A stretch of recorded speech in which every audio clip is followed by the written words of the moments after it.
Gui, falando em flores, em plantas, a gente vai mudar um pouquinho essa linha, mas ainda dentro desse universo, eu te faço uma pergunta. Você conhece o termo plant-based? Mais ou menos, mais ou menos. Pois é um tipo de alimentação que tem como premissa reduzir o consumo de carne e ingerir comidas de origem vegetal, para preservar também o planeta, além da nossa saúde, é claro. Mas agora a pergunta que a gente faz é, será que funciona? Essa plant-based é legal? Quem vai nos explicar tudo sobre essa dieta é a nutricionista Gabriela Carvalho, que já está ali, que trouxe umas coisas, eu acho que eu vou ficar decepcionado hoje, Gabi. Vamos descobrir tudo? Bora, Gabi. Gabriela, seja bem-vinda, tudo bem? Obrigada. Olá, deixa eu passar aqui. Olha só, quando você entrou no estúdio, eu vou até deixar minha pauta aqui, porque eu te perguntei o que você trouxe hoje, que está aqui, é bom ou às vezes é ruim? Depende, né? Eu trouxe alguns alimentos para mostrar, para explicar o que é uma alimentação ultraprocessada, que é o que a gente considera hoje como uma das principais causas das doenças crônicas não transmissíveis, né? Que são as doenças cardiovasculares, diabetes, que é hoje o grande problema que a gente tem na sociedade, né? Que a gente precisa enfrentar, que vem junto com a obesidade, sobrepeso e outros fatores aí. Principalmente o câncer também, né? Verdade. E aqui nós temos também alguns alimentos que, apesar de serem ultraprocessados, eles são minimamente processados. Então eu trouxe alguns alimentos pra gente entender a diferença quando a gente vê o rótulo. Como que a gente vê o rótulo e entende que um alimento é melhor pra gente consumir e qual alimento que vai ser bem ruim. Certo. E quando a gente fala nessa dieta plant-based, muitas pessoas pensam em preservar o meio ambiente, a natureza, ligado ao vegano, vegetariano, mas na verdade ela também é uma das melhores dietas para nossa saúde? Sem dúvida nenhuma, porque ela é uma alimentação que vai priorizar essa alimentação vegetal, que a gente foi perdendo ao longo do tempo. Sim. Né? A gente foi assim se desconectando demais da nossa alimentação mais natural possível e fomos muito para alimentação embalada e ultraprocessada, que trouxe todos esses problemas. Então ela realmente é uma alimentação, eu costumo falar que é a dieta do futuro. Sim, a dieta do futuro. Gabriela, me fala uma coisa, quando a gente fala sobre essa dieta plant-based, é possível só que a gente coma apenas alimentos vegetais ou existe outra cadeia de alimentos que a gente pode incluir nisso? Não tem necessidade de que seja exclusivamente alimentos vegetais, né? A gente consegue ter ali uma parcela de alimentos à base de origem animal, então leite, ovos, até uma quantidade de carne, sempre priorizando as carnes que são mais magras, né? Um pouco mais saudáveis, mas a questão toda é que a maior quantidade daquilo que você coma sejam os vegetais. Ih, acho que eu tô nessa dieta então, me enquadrei nessa dieta. Agora só uma dúvida que a gente ouve outro termo também mais ou menos ligado, eu queria saber se tem alguma ligação. Que quando a gente fez um programa em Campos do Jordão, soltaram essa palavra pra gente, esse termo que chama farm to table, né? Da fazenda pra mesa. Os orgânicos, né? É mais ou menos a mesma coisa ou não? A proposta é a mesma, né? A gente quer priorizar uma alimentação mais limpa possível. Então, uma alimentação orgânica, livre de agrotóxicos, livre de condimentos, de aditivos químicos. Então, a ideia é justamente essa, que a base da alimentação sejam plantas. E quanto mais limpa, melhor. É aquela famosa frase, vamos descascar mais e desembalar menos, né, Gui? Sim, eu acho curioso isso, porque há 4 anos atrás, mais ou menos, quando eu entrei nesse universo, que eu parei de consumir carne vermelha e frango, eu me lembro que era mais difícil me alimentar na rua, nos lugares. Hoje em dia, essas dietas estão mais em alta, né? Todo lugar tem uma opção, pelo menos. Sim, tá mais em alta. Nós estamos tendo mais opções de fazer uma alimentação fora de casa, que seja à base de plantas também, ou uma alimentação até vegetariana. E nós temos hoje produtos que a gente chama de produtos mais clean label, né? Que é o que eu quis trazer aqui para vocês, algumas opções também para a gente entender melhor isso, que são aqueles produtos que vão facilitar a nossa vida, o nosso dia a dia, porque a gente também precisa disso, né, da facilidade, mas que não vai ser tão prejudicial quanto os que nós tínhamos aí até então no mercado. Sim, agora, Gabriela, eu queria começar por essa mesa de algumas variedades de produtos que você trouxe pra gente. E quando a gente começou aqui nos bastidores a conversar, eu falei, isso daqui é bom? Você falou assim, depende, né? Tem uns Você já vai no principal, né? O que me chamou a atenção mesmo como o assunto de hoje é plant-based, a gente sempre lembra dos vegetais e os vegetais acabam sempre entrando na nossa mente como um alimento 100% saudável, né? E às vezes a gente não se dá conta que algo possa ser processado, que não seja bom para a nossa saúde. E o que me chamou a atenção hoje foi esse grão de bico. Isso é grão de bico enlatado, isso é bom, isso é ruim? Me fala sobre isso. Então, eu trouxe duas opções, os dois são grão de bico, mas um grão de bico aqui, ele tem vários aditivos e conservantes químicos na lista de ingredientes dele, e o outro, o único conservante que ele tem é o ácido cítrico.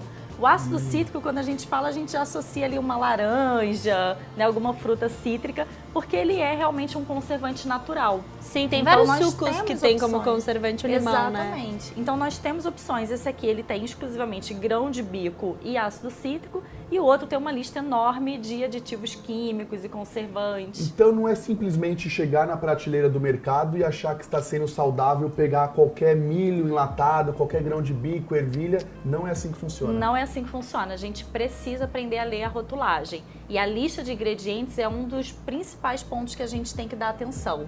Né? A gente conseguir entender, identificar tudo que está ali na lista de ingredientes. Isso é muito importante. E quando a gente vai ao mercado, falando dos legumes e vegetais enlatados, a gente encontra milho, eu já vi ervilha, tem até a seleta de legumes com batata, cenoura e ervilha. Então tem como achar esses legumes enlatados mais saudáveis? Exatamente, para poder facilitar a nossa vida, né? Como eu disse, a gente tem uma rotina que a gente também precisa dessa facilidade.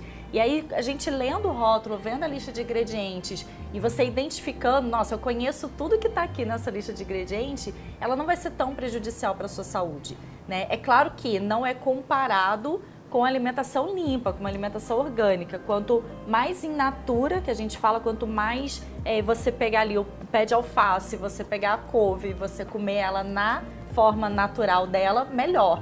Mas nós temos sim algumas opções no mercado que vão nos ajudar e que vai nos trazer mais saúde do que outras. Então acaba que hoje em dia é mais fácil a gente ter uma alimentação plant-based, vegana ou vegetariana? Sim, com certeza. Sim, olha só, Gabi, eu até peguei meu celular para tirar essa dúvida que eu fiquei agora, porque eu pensei assim agora, há uma diferença de teoricamente saudável para algo que não é no mesmo produto, o que muda realmente é a forma de armazenar.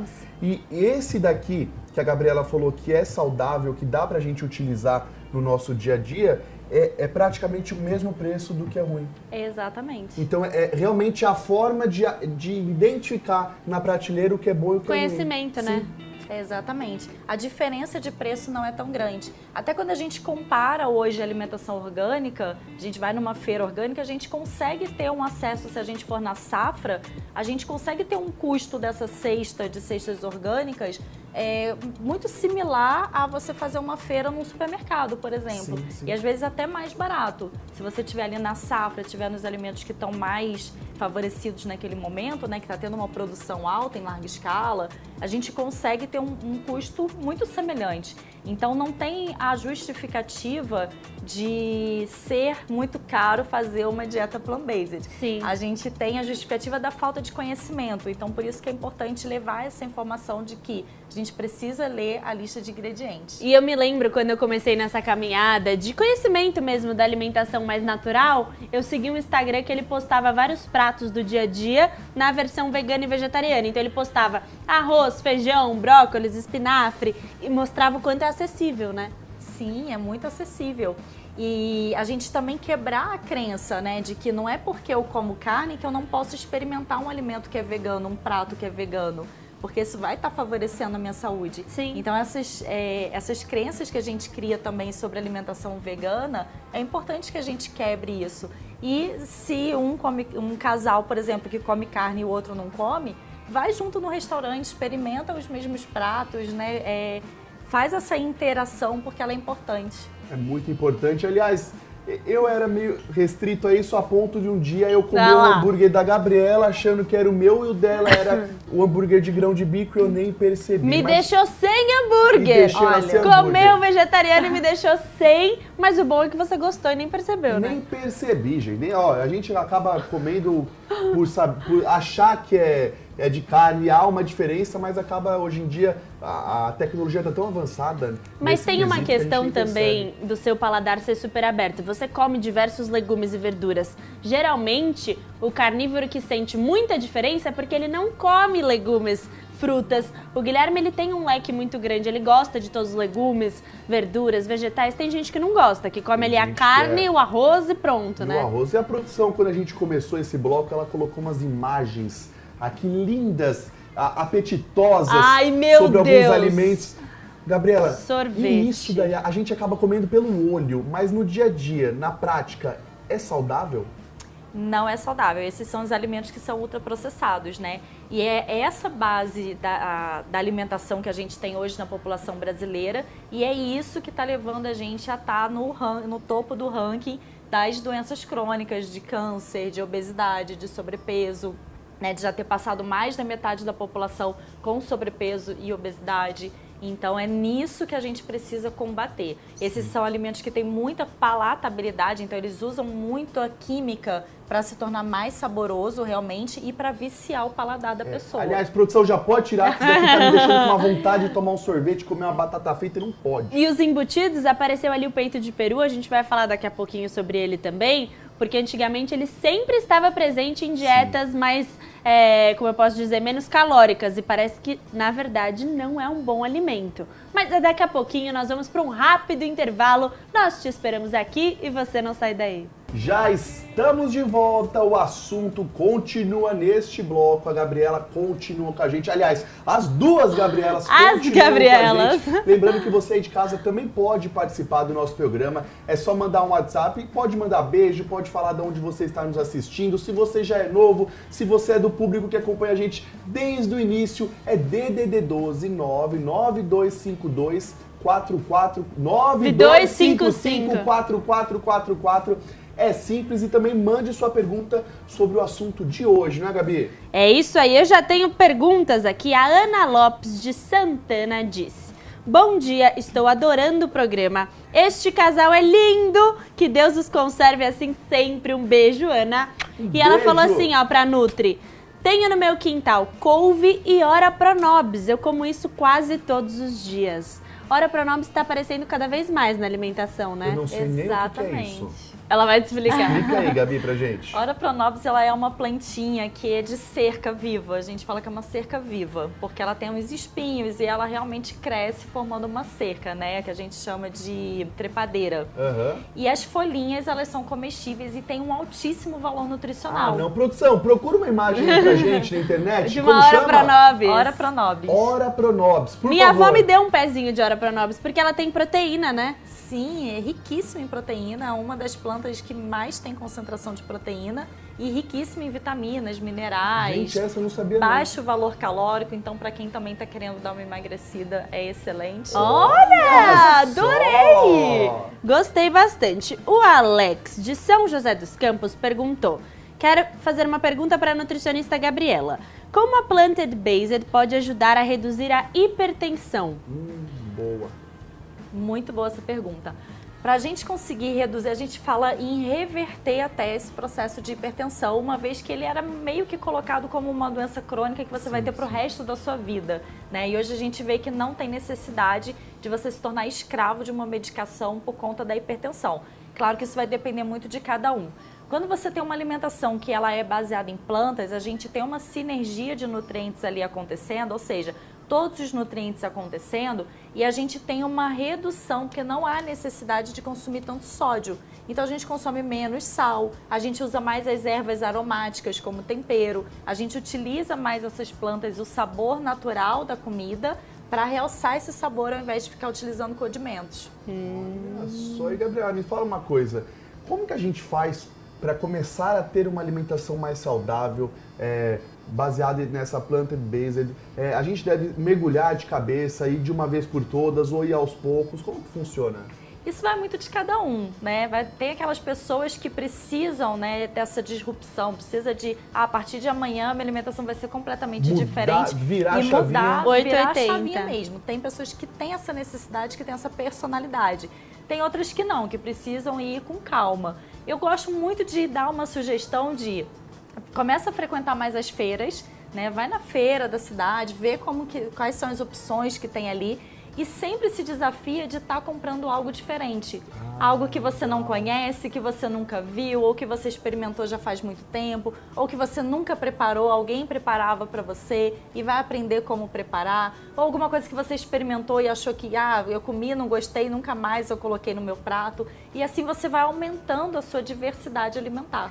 Uma reciclagem que nós fizemos da nossa alimentação recentemente, que eu achei incrível, foi quando o nosso pequeno Aron passou pela introdução alimentar e eu me lembro que o pediatra me deu uma lista extensa de legumes e vegetais e mesmo já nessa dieta mais saudável, a gente voltou a comer alimentos que eu não comia há muitos anos. Então, de introduzir para o meu pequeno, a gente fez uma reciclagem, né, Gui? Total. Voltou a comer espinafre, chuchu e vários alimentos que não tinha mais ali no dia a dia, que vai sumindo, né? Exatamente, a gente vai criando uma seletividade alimentar, a gente vai restringindo o nosso cardápio.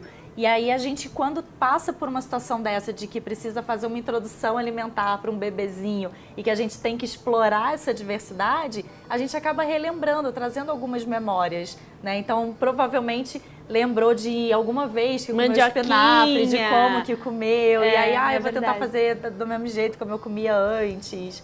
E a gente vai aumentando esse repertório. Sim, agora a produção já separou a imagem. Como chama a planta? Ora Pronobis. Ora Pronobis. Ah lá, Guilherme. E como que pode comer isso, Gabriela? Olha, o mais indicado é que se consuma refogado ou aquecido, que ele sofra algum processo de aquecimento. Como se fosse a couve mesmo. Escarola. Se fosse a couve, pode fazer, algumas pessoas fazem muito com frango, igual frango com quiabo. Faz frango com ora Pronobis, é uma comida típica da região de Minas Gerais, né? Eu sempre indico que seja aquecido porque algumas espécies elas têm alta concentração de ácido oxálico que dá pedra nos rins. Então, pra gente evitar, não sei qual espécie que é, a gente já garante de fazer refogadinho que não vai ter problema. Aquela forma que sua avó faz a chicória, a escarola, sabe? Bem refogadinha. Coloca lá e Bom, manda pra dentro. Nosso apresentador está fugindo de um alimento processado, mas eu quero tocar nesse assunto, Gabi, porque a gente vê muito dentro de todos os lares familiares ainda, mesmo sendo um alimento que faz muito mal para a saúde. Vamos falar um pouquinho sobre esse macarrão instantâneo? Não fala mal. Não eu vou falar, assim, eu vou ter que falar. Eu vou ter que falar. Vai, Gabi. É que o grande problema é que é o que nós chamamos de alimentos ultraprocessados, né? Alimentos ultraprocessados são aqueles que a proposta do alimento mesmo é a menor parcela do que está ali. Ou seja, igual o salgadinho, é um salgadinho de milho, mas que o que menos tem ali é milho, né? A gente precisa lembrar que o macarrão instantâneo, ele é frito, ele sofre uma fritura de imersão. Ele é frito! Gente, é quase uma batata gostoso. frita. E as calorias são altas, né? E as calorias são altíssimas por causa disso. Se você for retirar ali o óleo, né, o processamento que ele sofre, todas as etapas que ele sofre, você vai fazer uma extração só de gordura que é uma alta concentração. Então é uma quantidade muito alta, só de gordura, mais o restante que tem aí, né? E isso daqui, Gabriela, isso daqui eu acho que em 99% dos lares de todo o Brasilzão tem pelo menos um pacote desse de salgadinho, que fala que é salgadinho assado. Esse é de milho. Salgadinho de milho e com queijo parmesão. Eu não gosto. E aí? Então, é justamente isso. Agora mudou para assado, antigamente era frito, né? E aí eles começaram a colocar no rótulo que, não, agora é assado, como se fosse algo mais saudável. Mas de fato não é. Tem muito sódio, tem muito aditivo químico. O que menos tem aí é milho. Então a gente tem que levar tudo isso em consideração, porque isso vai trazer obesidade, hipertensão. Hoje nós temos um histórico grande de crianças hipertensas. E esses dois alimentos, né, que a gente falou agora, são alimentos que são oferecidos para as crianças. Sim. E crianças muito novinhas até. Então elas já vão crescendo tendo uma alta ingestão calórica e uma alta ingestão de sódio, de conservantes, de aditivos químicos, que são muito cancerígenos. Gui, olha só, o Vander, de São José dos Campos, falou assim: a melhor coisa que o tio Silvio fez foi colocar uma TV na nossa região.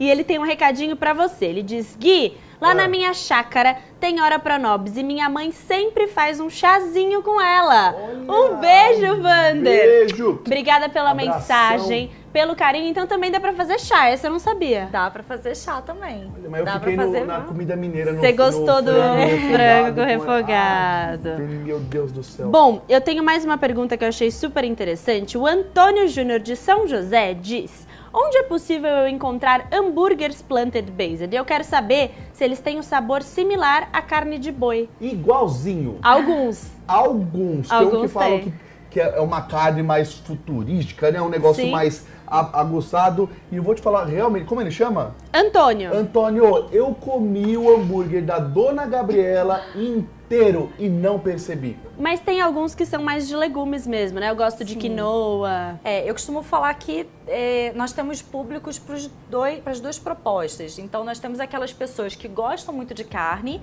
mas que gostaria de reduzir o consumo de carne. Então, para isso que nós temos esses produtos que são plant-based, que eles tentam ter um sabor ali parecido com a carne e trazer essa proposta. E nós temos aqueles produtos que são para as pessoas que gostam mesmo dos vegetais e que tem o sabor do vegetal, né? Então a gente tem hambúrguer de lentilha com gosto de lentilha, hambúrguer de couve-flor com gosto de couve-flor.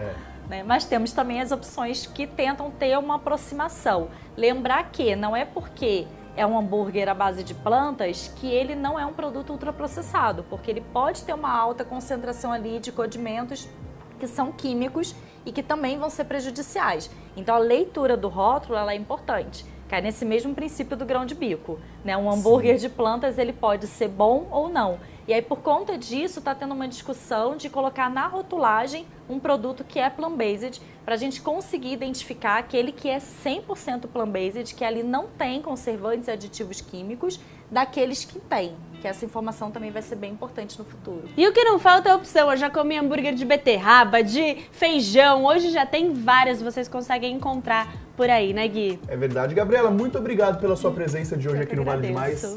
Muito obrigada, foi um prazer.